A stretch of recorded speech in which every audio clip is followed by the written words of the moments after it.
My hands are trembling to the point where I've had to restart this several times. I'm a guy who doesn't scare easily, but this encounter has me shaking like a hit dog. I'm still sitting in my work truck, trying to work up the courage to step outside again. Worse, I'm trying to figure out how I'm going to tell my boss what happened. I was already on thin ice with him, and this might cause me to break through to the freezing water below. But screw it, because this was weird. I install cable for a living. I didn't have dreams of stringing cable when I was a little kid, but my previous life choices left me with few options. In high school, I fell in with the wrong crowd. It started with skipping school, sneaking alcohol at weekend parties, and some petty theft, but it didn't stay that way for long. Soon I dropped out and dedicated my life to committing robberies to pay for my pill addiction. I wasn't living as much as I was running on a treadmill. I did whatever I could to stay on my feet, but constantly felt myself slipping. My bottom came when I was jumped by two guys who had sold me pills. I had bought from them before and trusted them, but the feeling was not mutual. Somebody had dimed a buddy of theirs out to the police, and he was looking at real jail time. They assumed it was me and they beat me senseless. I was greeted at the door with a punch to the jaw that sent me reeling. My brain, already addled and slowed by oxy, was in the middle of putting together what was happening when the next punch caught me right in the temple. I collapsed to the ground and covered my neck and face as best I could. The next few minutes were a flurry of punches, kicks, and stomps. When it was all over, I had a broken jaw, a shattered wrist, several wounds that required 50 total stitches, and a concussion. Yeah, that's how I kicked my painkiller addiction. I can joke now, but the next 6 months were the hardest in my life. The withdrawals that I had were the worst thing that I've ever experienced. Having them while I was recuperating from my injuries was a circle of hell that I didn't think existed. I wanted to die most days and felt lost in the darkness, but sobriety was the beacon on the horizon. Even during my darkest moments, I could still see the fuzzy spark of white light off in the distance. It kept me going. 6 months from my beatdown day, I came out on the other side healthier, but weaker. I needed a job, but I had limited skills. Thankfully, I had a former pill buddy who managed to keep steady employment with the cable company. We always got along, and he had called in a few favors and hooked me up. I got hired, but it was a struggle. Not the work, which was easy to learn, but dealing with the public without telling them to get lost. And worse was trying to avoid the flood of illegal substances that are around you at all times. And customers will offer you weed or pills for all the channels, or bored coworkers will have something to make the day pass by. It's a lot to dodge, especially if you're in recovery. Whenever I felt the itch again, I would feel the scar tissue from my wrist injury and the itch would pass. The last week has been one of those, oh crap, is it Friday yet, type of weeks that seem to be growing in frequency these days. I don't want to bore you with the details, but needless to say, most nights, I needed to reach out to my sponsor and have them talk me off the ledge. We recently had a turnover at the executive level, and my new boss, Rory, was a tremendous dick. A rager at levels that science hasn't ever seen before. Just the worst dude imaginable. Part of Rory's new crusade was coming in and firing a bunch of guys. The company called it checking for redundancies in the labor force, but we all knew what it was.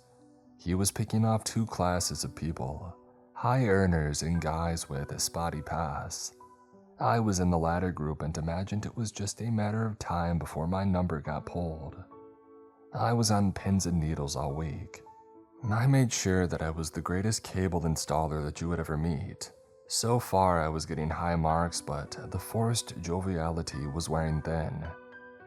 It's safe to say that my joy had left on a one-way ticket. I had no clue when or if she would return. Back to this garbage. I had just finished up my last job of the day when my work phone had started buzzing. I cursed and thought about not answering, but the threat of unemployment loomed too large for me to do that.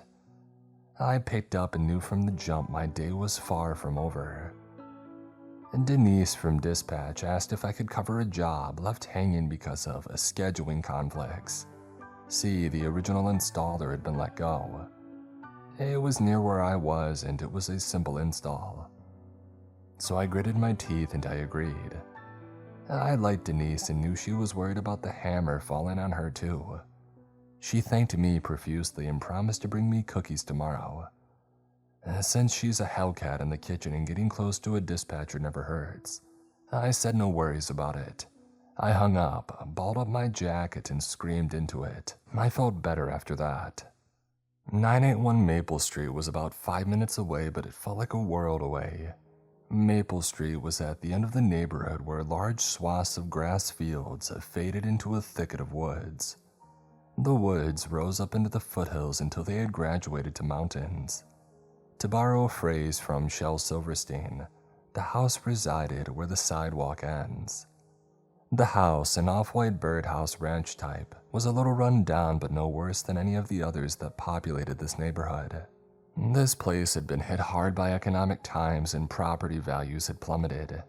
It was slowly recovering. In 5 years, this would be a place that most current residents wouldn't be able to afford. The front yard had a large oak tree that looked amazing but had killed the grass under its canopy. The rest of the yard looked well cared for. I knocked and heard a few voices talking on the other side of the door.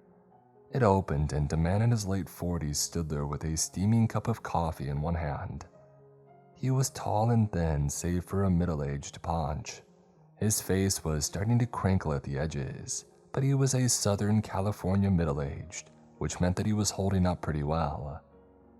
He did look tired though. The bags under his eyes were full-on steamer trunks. "You with the cable company?"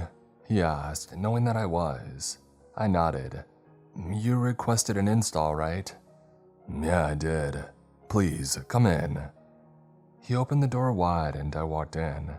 The house was pretty bare with a bachelor pad aesthetic. That didn't make much sense since I had heard a female voice talking to him. I assumed that it was his wife.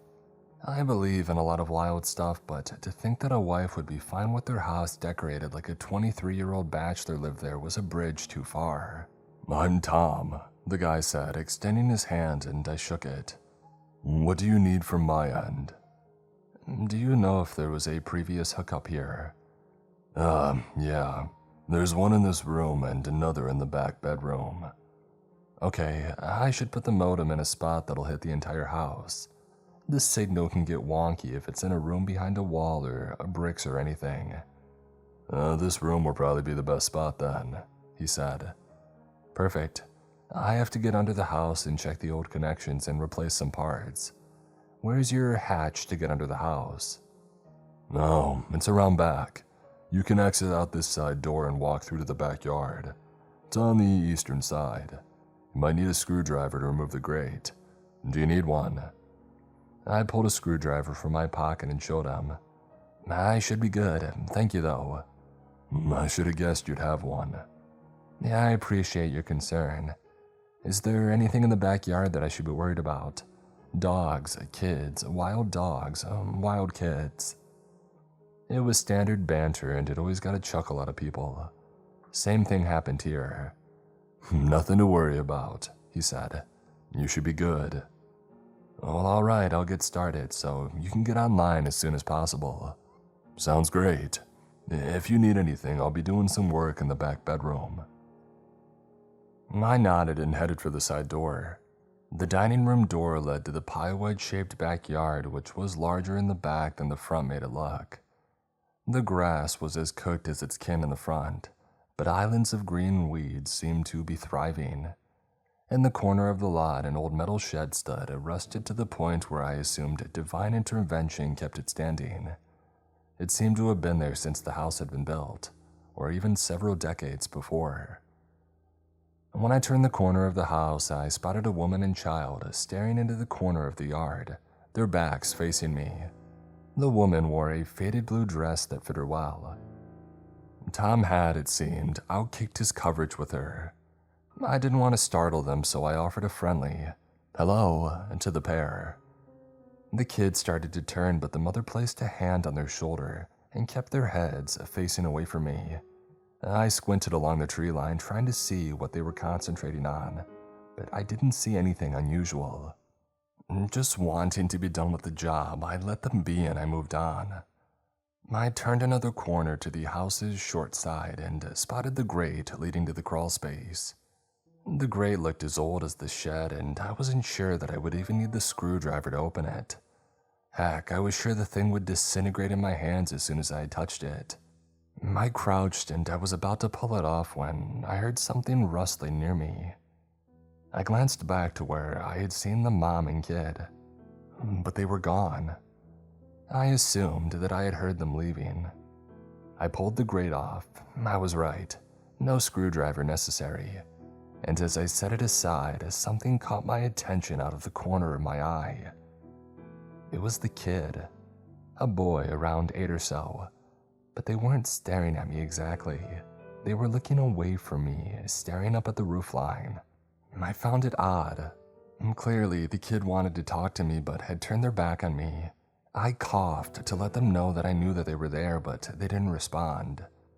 "Hey man, what's up there?" I said. "Nothing nice," he said, still keeping his gaze away from me. "Oh," I said, "not going to hurt me, is it?" "Maybe," he said. Not the answer I was expecting. "What is it?" "They told me you would know soon enough."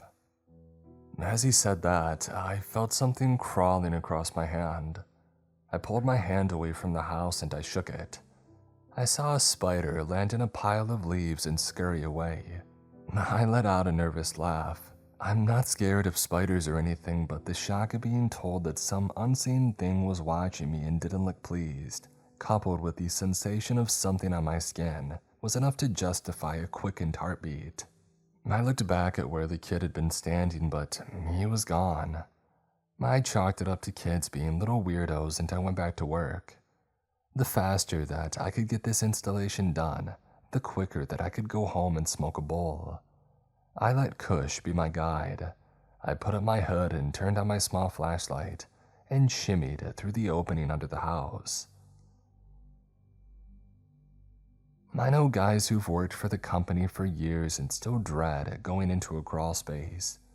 Granted, it's not my favorite thing to do, but I don't mind either. The bugs can be a nuisance, but if you don't bother them, they tend to not bother you. Same with rats and mice. Raccoons, though, I crawl out of there and call animal control. Those little dudes are cute but nasty as I'll get out. My path today was nothing but cobwebs, so I was okay. I flashed my light around and saw where the cable line went into the living room floor. My job here was to ensure that the coax line's integrity was still good. If it had been chewed on or anything, I would replace it. Sometimes I would replace it anyway, saving myself a potential job later down the line. I crawled over to where the line came in from the pedestal and started my once-over. I not only looked for any damage, but also ran the line through my hands to make sure that my eyes didn't miss anything. I was under the dining room area when I heard that side door close. I stopped. Tom said something, but it was muffled. I wanted to be nosy, so I waited a beat to hear if anybody spoke back to him. Someone did. It was soft and quiet. I assumed it was the boy, and I didn't make out what they asked, but I did hear Tom's response. In a firm voice, he said, "No, not right now. Run along." There were footsteps over me that faded into another section of the home. Tom said, "He always wants to jump the gun. How many times do I have to tell him?" I suppressed a laugh at that last line. It's the official father's lament. I kept moving my hand down the line and didn't feel nicks along the cable. In fact, on closer inspection, the line looked almost new. I was planning to change it, but this looked like it had been installed last week.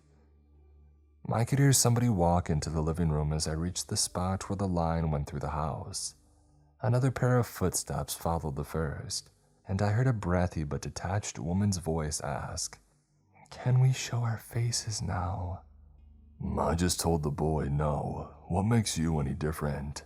Tom said, an edge to his voice. A chill raced through my body. I knew those words, but this conversation made me feel like I spoke another language. Can we show our faces? Why would you not? Do you think you'll see us? If I have my way, he said, not finishing that thought. Leave me be. I must try to get some things done before he leaves, and you two keep bothering me. What did Tom mean to get some things done before I left? What did he have in mind? While trying to process all this, I heard something shuffle in the darkness just beyond my flashlight beam. I moved it around, trying to see the telltale glowing eyes of varmints, but nothing flashed back at me. I heard something shuffling again, this time down by my feet. I cocked my head as best as I could and shone the flashlight into that corner of the house, but again there wasn't anything else down there but me and 1,000 spiders. I sighed and finished my inspection of the wire. As I turned to crawl back out from underneath the house, I heard somebody sneaking around on the floor above me. The wood groaned as the person moved slowly. I wasn't sure what they were doing, but they wanted to keep it a secret. A shadow fell over the pinprick of light from where the cable went into the house. Someone was standing over it. Can you hear them down there, moving in the dark? It was the boy. They like the dark. What are you saying? The little shadows, he said. They live down there. Do you hear them? Yeah, this kid was creepy as all get out. I can't hear you, dude, I said, inching my body away from the wire. We can talk inside. They're going to get you, but that's okay, he said. It'll only hurt for a little bit and then you're fine. Screw that. I had no desire to respond to that nightmare of a statement. I hastened my inchworming, heading back towards the open hatch. As I did, I heard more movement in the darkness around me. I tried to ignore it, but it was a fool's gambit. It was impossible to ignore. I was getting closer to the opening when I saw a pair of tiny legs walk in front of the hatch. It was the boy. How did he get there so quickly and without me hearing him run on the floor? I didn't have time to run through the scientific method because the boy leaned down and placed the metal grate back over the hatch. Hey, I yelled. I'm still under here. The boy didn't stop. Instead, he placed a trash can in front of the grate, enshrouding the entire crawl space in darkness and trapping me inside. Hey, I need you to move that, I screamed. No response. I raised my fist as high as possible and punched the floor above me to hopefully get Tom's attention. That was a mistake, as I managed to punch straight into an old nail. I felt it puncture in between my knuckles. The pain was instant, and I let out a howl. I shook my hand and swore a blue streak. I reached up with my other hand, felt the tip of the nail that I had managed to punch, and found a flat spot next to it. I banged hard on the floor and yelled again for some help. Nobody responded, not at first, and then I heard someone chuckle under the house. I couldn't locate where it had come from because it sounded like it was all around me. I swung my light around as best as I could, but I didn't see anything. No glowing eyes and nothing.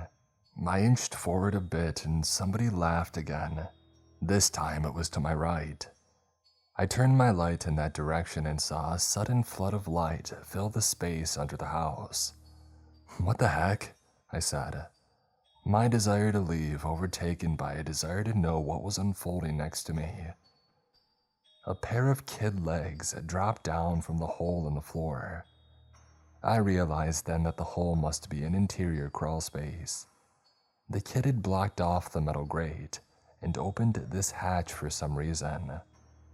While he dropped his legs down, he didn't move any further. "Hey, you have to open that metal grate," I yelled. "I don't want to be trapped down here." "They told me they needed you," he said, followed by a slight chuckle. "What the heck are you talking about, kid? Open that dang grate." "The shadows are approaching," he said, pulling himself back into the house. He placed the lid back on the hole and I was trapped in the dark again. I cursed to myself and started pounding on the floor again. "Hey, somebody come help me." That's when I felt something run across my legs. I nearly jumped out of my skin.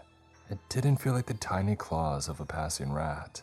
It was cold to the touch, but as it hit my skin, I felt a burn in my bones. It's hard to explain, but I felt both extremes simultaneously. Whatever it was skittered off into the darkness of the other side of the crawl space. The kids started laughing again, which brought me back to reality. I army crawled as fast as I could to the grate. I balled up my fist and punched in the middle of metal. The blow knocked the old nails out of the wall and the grate broke up. I was about to push away the garbage can when it suddenly wheeled out of the way. I saw Tom's legs standing there. "You okay?" he asked, concern in his voice. I got out from under the house so fast that I left a me-sized dirt cloud in my place. Once out, I shook my body loose as if I had things crawling all over me. Tom watched but didn't say anything at first. We finally locked eyes and he could see the rage, fear, and confusion on my face. He wisely waited until I spoke first. "What the heck is wrong with your kid? He blocked me under there and taunted me from the indoor crawl space." "What are you talking about?" "He told me the shadow people or something were watching and then he blocked me under the house." Tom's face twisted up into confusion. I don't understand." "I can't make it any simpler, Tom," I screamed, letting unprofessionalism take root. "I don't have a kid." It hit me like an Ali right cross. My vision got dizzy and I struggled to catch my breath. I stared at his face, looking for the sign of a lie or of a joke, but he was as stone-faced as an Easter Island statue. After a beat, I found my sense again. "I heard you talking to him in the living room when I was under the house." "1, I was on a phone call, and 2, are you spying on me? What the heck, man?" "I wasn't spying and you weren't on the phone," I said. "I also heard you talking to your wife. She asked you if she could show her face or something." "I don't have a wife either." I shook my head. "I saw them in the backyard. They were staring at the fence." Tom paused and cocked his head to the side. When he spoke, it was softly trying to calm me down. Did you have a few drinks before the appointment? Or a pill or something? No judging, I know pillheads. I won't report you or anything, but I understand if you need to come back tomorrow with a clearer head." "I'm sober," I said, gritting my teeth. "But I know what I saw, what I heard." As the tree said to the lumberjack, "I'm stumped," Tom said. "You look a little flush. You want a bottle of water or something? I can show you that I'm here all alone." My adrenaline had seeped out of my body and I was starting to feel like myself again. I nodded at Tom and he smiled. "I'll go grab you one. Do you want to come into the AC?" "No, I'm okay. I need to double check the connection to the pedestal." "Sure, be right back," Tom said as he walked off. But I had no intention of checking the connections. I was going to check on Tom. I didn't believe him at all. Something weird was going on and I needed to know what. As soon as he had turned the corner around the house, I broke out my flashlight and I headed back to the crawl space. I dropped to the ground and shone my beam into the darkness. Something had crawled on me, and I wanted to see what it was. I moved my light into every section of the crawl space but saw no eyes glowing back at me. "If you're under there, call back." There was nothing. I was starting to feel like a paranoid idiot. I called out once again just to be sure, but again, nothing called back. I shut off my light and sighed. I started pushing myself back to my feet when I heard a faint woman's voice call out, "Can we show our faces now?" "Not yet," someone hissed from the trees above me. I snapped my head up, expecting to see somebody hanging on a branch over my head, but I only saw green leaves. "Can we show our faces now?" It was the boy. It sounded like he was on the roof. I shielded my eyes and glanced at the roof, but I didn't see him. "No, he's not ready yet," someone whispered in my ear. I snapped around, throwing a punch as I did, only to slam my fist into the fence. I felt one of my knuckles crack as it hit the wood, and the pain shot up my arm like lightning. Within seconds, my hand started to puff up and blood dripped out of the wounds. The boy chuckled again. It came from underneath the house. I looked down at the grate and I saw his legs disappear into the darkness. "Hey!" I called and dropped to the ground. I pulled out my flashlight and shone into the darkness again. I was confident that I would see him, but he wasn't there. Nobody was. I sat up and felt goosebumps turn my arms into braille. I glanced over to the corner of the house and was surprised to see the disappearing hemline of the faded blue dress. I rushed over to the corner and didn't see the woman. I saw Tom with a bottle of water. "You okay?" "Where did that woman go?" I asked, my voice panicking. "She was just here." "Sir, do you need me to call your boss for you? You're starting to scare me." "What's up with this house? Is it haunted?" Tom started laughing. "Oh, I hope not. I just moved in. I would hate to have roommates again, especially ones who leave ectoplasm all over the place." As I stared at him, I saw the woman and the boy emerge from the other corner of the house. They looked up on the roof, their faces obscured by their hands in the sun. I pointed a finger at them and screamed, "They're right there!" Tom spun around and looked, but there wasn't anything there. He turned back to me, not sure what to say, and instead he handed me the bottle of water. "I gotta be honest, I didn't see anything. Drink the water, you might have heat stroke." I threw the bottle on the ground. "I don't have heat stroke. I have a man that's lying about these things." I got close to him. "What did you have planned for me? Why do they keep asking to show their faces?" "I don't," he said, but I didn't stay to hear him finish his thought. I walked right past him and turned the corner of the house. As I did, I saw the blue hem disappear through the door that led to the kitchen. I followed right behind her. I walked into the house, which was as silent as a corpse. The woman and the boy were nowhere to be seen. "Hello?" I called out. "I just saw you guys walk in here. Where are you?" The door behind me opened up. Tom walked in, his face reddening with anger. "You can't just walk into my house. I saw them walk in. Where are they?" "I keep telling you it's just me and you here. Now, if you want to finish your work." I walked away from him and headed toward the bedroom where I had seen the boy standing. I wanted to check that crawl space. The room was empty, not even a moving box in there, so finding the hatch that led under the house was easy. I went into the closet and I pried the hatch open. Tom entered the room behind me, more confused now than angry. "I don't want a line run through here." The boy was standing in this spot.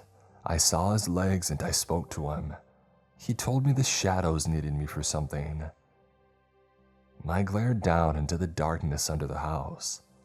Despite Tom's feigned declarations that there wasn't another person in the house, I knew that he wasn't being honest. "Okay, I'm pretty sure you're back on the pills and in the middle of a delusion," he said.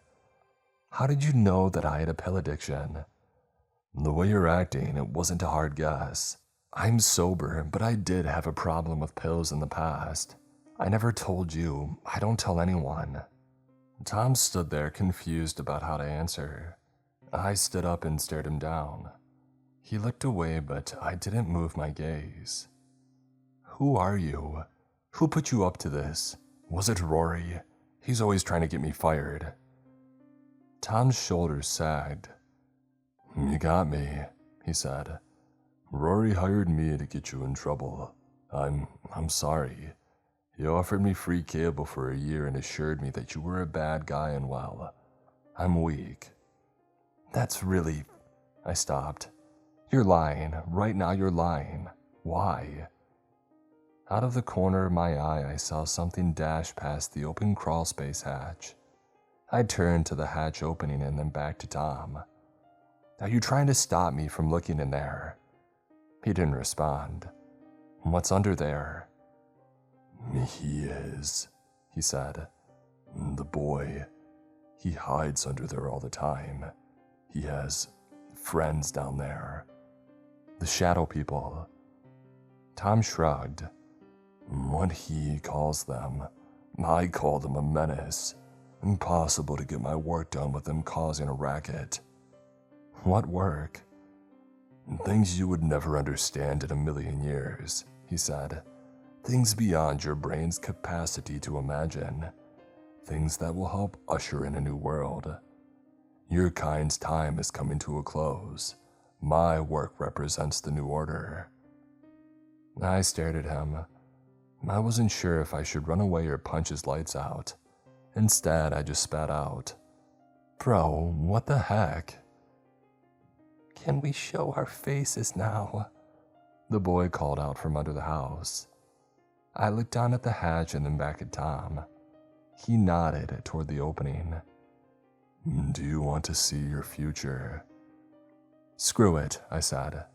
I got down, grabbed the sides of the opening, and lowered my head under the house. I kept my eyes closed for a second, assuming that I would either see something horrifying or something would hit me in the face. When nothing struck me, I opened my eyes. It was dark and I couldn't make out anything. There's nothing under here, I said. Can we show our faces now? Said the boy from somewhere under the house. Show him, Tom said. I sat back up, grabbed my flashlight from my pocket and flipped it on. I looked at Tom. If you try anything, so help me God. Tom just smiled. I looked back down at the hatch inside.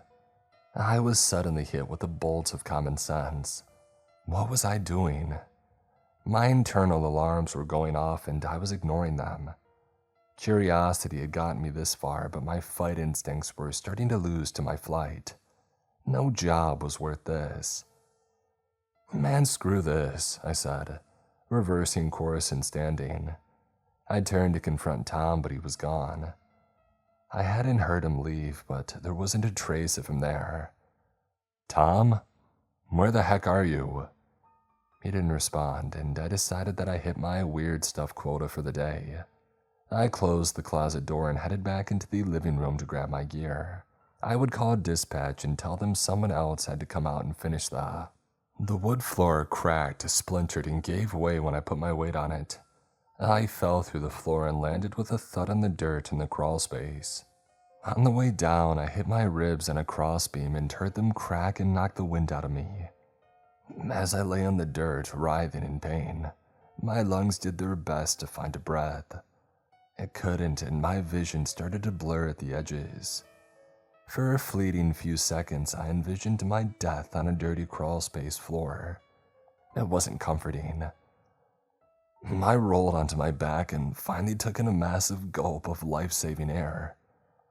The blurring vision subsided and all that remained was the aching pain of a busted-up rib. My muscles around my ribcage spasmed and pulled tight against my lungs. After the initial big breath, I could only take shallow gulps because the pain was searing. I lay there for a few seconds collecting my thoughts, when I felt something skitter across my legs again. I kicked out of instinct but didn't hit anything. Instead, I heard that chuckling again. My flashlight had fallen out of my hand, and I found it and turned it on. And this time, I did see something. Pairs of eyes, dozens of them. They watched me from the darkness that surrounded me. These weren't possums or rats. I never hoped to find a raccoon under the house more than I did at that moment.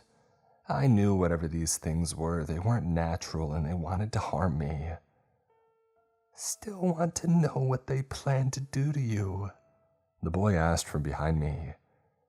I turned around and shone the light where I heard the voice. The boy was lying on his stomach, his face looking down at the ground. All I could see at the moment was the top of his head. What's going on?" I said, the light bouncing from my trembling hand. "I can show you my face now," he said. He raised his head and the boy didn't have a face. He had the space for a face, but there were no features whatsoever. Nothing but pale pink skin pulled tight across the front of his head. At that moment, the image of a wooden art figure came to me. "What in the ever-loving?" "Want to see something really scary?" the boy said, his lack of mouth not stopping him from speaking. He raised himself onto the tips of his fingers and toes and started skittering toward me, laughing as he did. I clambered out of the crawl space as fast as my battered body could carry me. I got out of the hole and onto my feet and let out an ear-splitting scream. The woman in the blue dress was standing next to the hole in the floor. Like the boy, she didn't have a face either, but I could feel her eyes on me. Looking into my mind, into my soul, she stepped toward me and I bolted for the front door. I whipped it open and was greeted by Tom standing there blocking me. He grinned. "Leaving so soon?" "What's going on?" I asked, checking behind me to see if the woman was still coming toward me. She was, and she was gaining quickly. "Can we show our faces now?" he asked with a laugh. I turned back to Tom and nearly had a heart attack. His face was gone. I could feel my heart beating in my ears. My legs were jelly, but I kept myself propped up. The human desire to survive can perform miracles. Tom reached out and pointed at a spot on the far side of the living room wall. I turned and saw 3 skinned human faces hanging from old nails. A man, a woman, and a boy. "Your turn to join us," Tom whispered, but the voice wasn't said out loud. It came from inside my own head. "We can always use another body around here." My brain clicked into action and sent an all-points bulletin to my limbs. The message was simple and actionable. "Get going, you idiot." I felt my hand ball into a fist and spun. It landed where Tom's nose would have been. It should have knocked him back, causing him to stumble and giving me time to run, but that didn't happen. Instead, his face pulled apart, letting my fist slide right through. It closed on my arm, trapping me. I yanked and yanked, but my arm would not dislodge from his face. I glanced back and saw the woman nearly next to me. The boy was climbing out of the hole, moving like a cockroach. I looked back at the wall and saw Tom's hanging face, silently laughing.